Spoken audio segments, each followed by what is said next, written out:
Most of us, when we watch movies, have a very simple expectation for how it ends. The good guys win.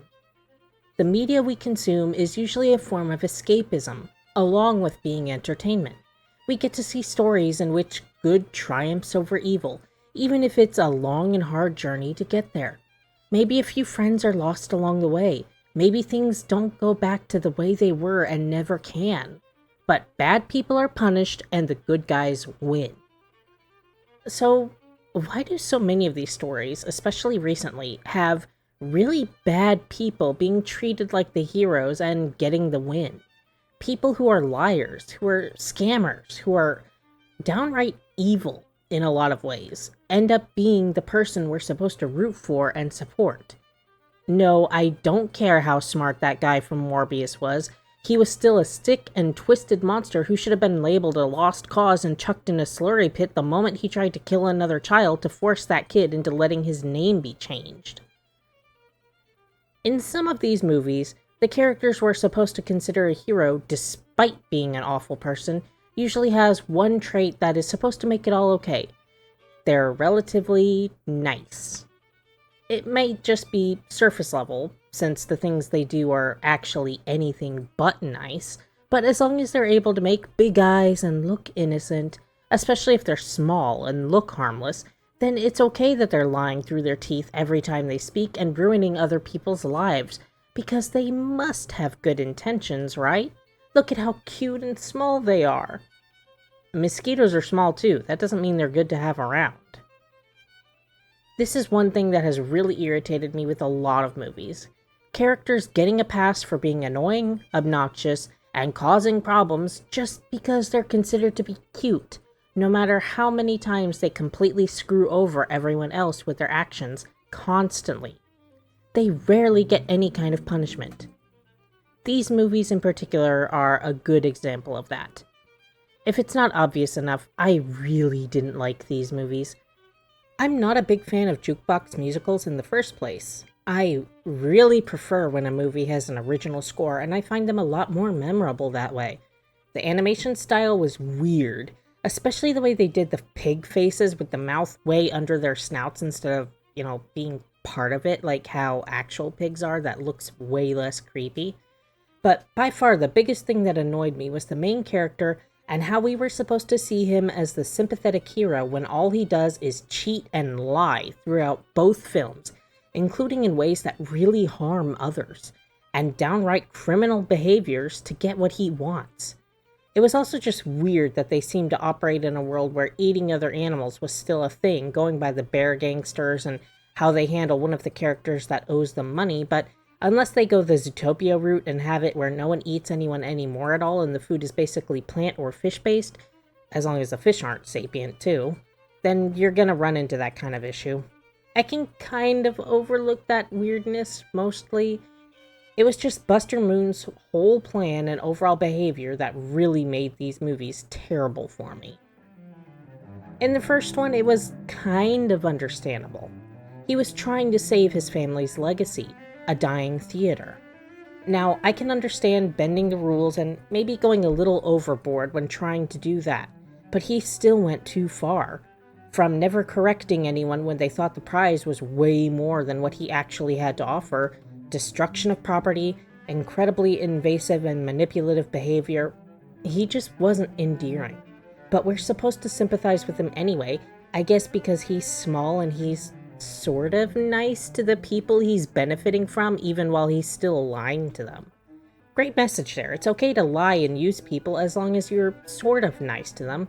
I guess those scammers who call lonely old widows and chat with them while stealing their personal information and credit card numbers are okay then, at least according to these writers. In the second one, he gets even worse. The business is successful. He's getting full crowds, being able to put on a nice show, and people enjoy it. It's a perfectly decent life.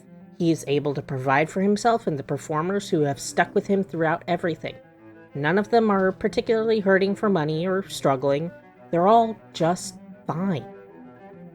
However, he hears that there is a chance of getting more, and he immediately makes it his life's mission to get it, no matter what he has to do. First, he's told that his show is great for what it is. It's just not the kind of thing that works in places where a giant multi-million-dollar spectacle is expected.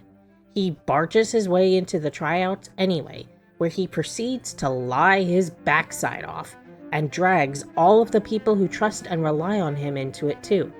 He is told straight up by Suki, the talent scout for a powerful entertainment company, that what he has just isn't what they're looking for, and while it's great for a small town theater, it wouldn't work in a place with the kind of expectations that somewhere like Red Shore City has. Buster Moon, the koala, refuses to take this as an answer and decides to drag everyone along to crash the tryouts for the show anyway. Some of the acts are decent, some of them are just weird, but overall, none get chosen. The owner, Jimmy Crystal, seems mostly fair, but has very high standards, and considering the kind of money he's pouring into this stuff, who can blame him? Any failed show probably costs him millions. So how does Buster and his ragtag group of unimpressive nobodies manage to get their show approved? How else but lying through their teeth, insisting that they have a show plan that is space-themed, which they do not. They spend a lot of the movie just trying to come up with ideas, and claiming that they can get Clay Calloway, a legendary rock star who quit music many years ago after his wife passed away, to be part of the show. Of course, none of them have ever met the guy, but Buster, as usual, keeps making bigger and bigger promises until he's able to trick his way into what he wants. Of course, things start to slip right away, because he has no actual idea of what he wants to do. A show like that can take months of planning and prep, and he's wasting the crew's time by not knowing what he actually wants to do or having a single thing planned. Trying to slap something together while the rest of his crew go through their own little storylines, like Rosita fighting a fear of heights, Portia, Jimmy Crystal's daughter, wanting to be the star of the show, Johnny not knowing how to dance and needing lessons, finding his real teacher in a street dancer rather than the one that actually works for the show, Mina struggling to act, even though she's apparently been acting this whole time in Buster's theater back in their hometown, and of course the fact that they don't actually know the legendary rock star they've promised would be in the show. So now to cover his butt, Buster needs to try and drag a tired old man who just wants to live in peace and quiet into this whole mess. They break into his property twice to try and convince him to join them. Twice invading his space to try and fix a problem that was entirely caused by Buster running his mouth and wanting to take advantage of someone who had funding and connections he didn't, to put on a bigger show and make his name famous. This wasn't to save a dying family legacy.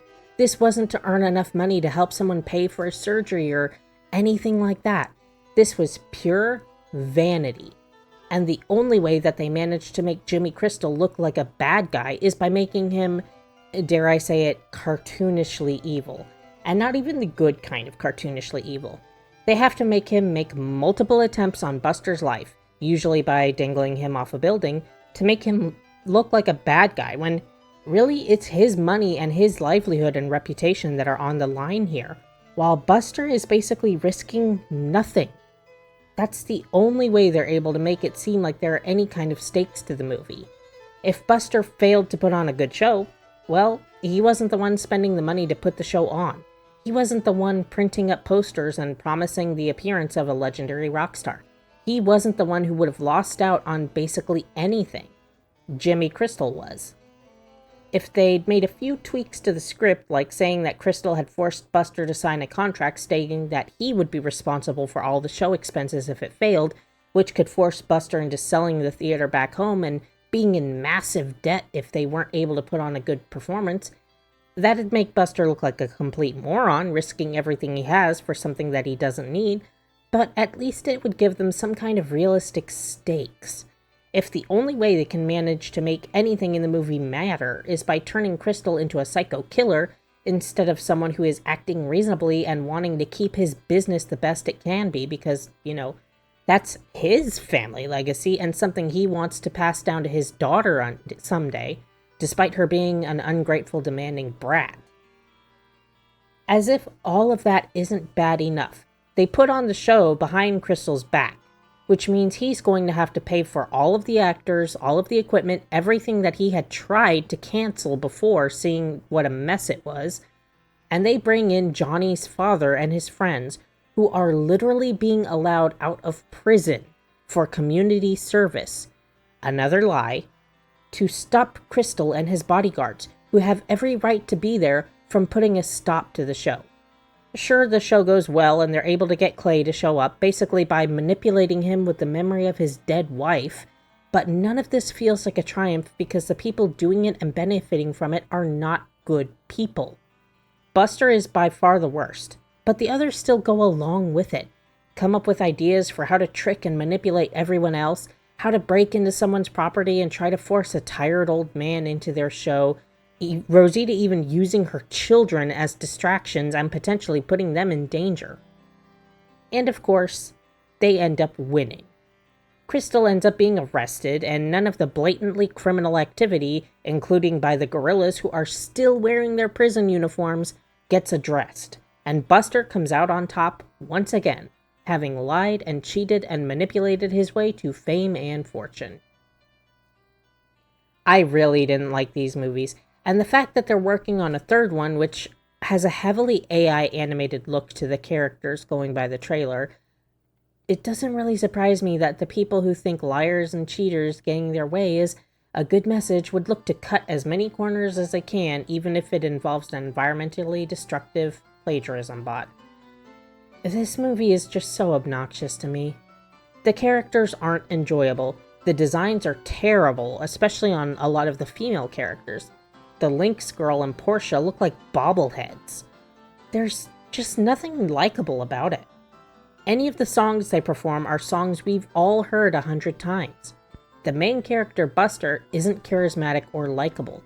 He's a lying, manipulative jerk who is supposed to look soft and harmless because he's little. If he was a wolf or a bear or basically anything that wasn't tiny and round in design, he'd easily fit into the villain role. And as it is, he could have easily fit into a twist villain role like Bellwether.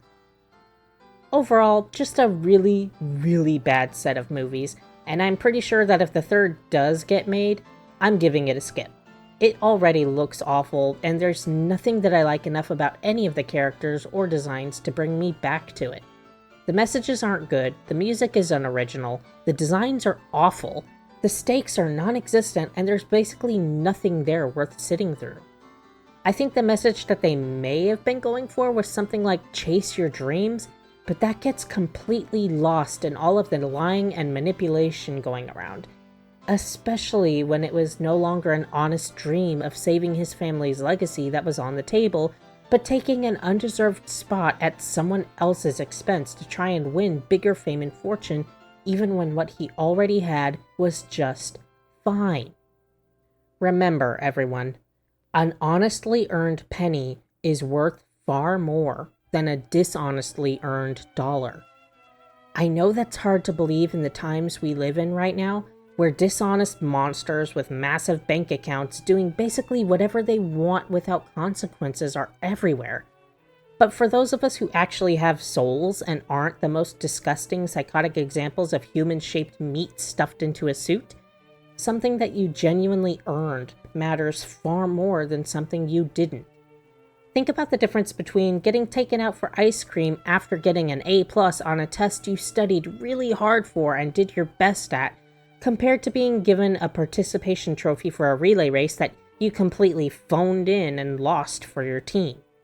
One thing was a reward for genuine hard work, while the other is a reminder that you didn't bother and not only lost out for yourself, but you dragged other people down with you and made their hard work mean nothing. Even if the ice cream is something you only enjoy for a short time and then it's gone, while the trophy can sit on your shelf forever, the meaning is what makes the difference in value. Thank you all for joining me. I'm sorry if my voice sounds a little off. I've been having some dental issues and I'm trying to get an appointment with the one and only oral surgeon in the area that takes the insurance I have, but they're basically booked out for months and only come into the area 2 days a week, so yeah, it's not great. But I'm kind of used to this sort of thing at this point. Make sure to take care of yourselves, look out for yourself and your friends. Try to stay strong, even with all the chaos that's around us right now. Be safe, stay warm, and I'll see you in the next one.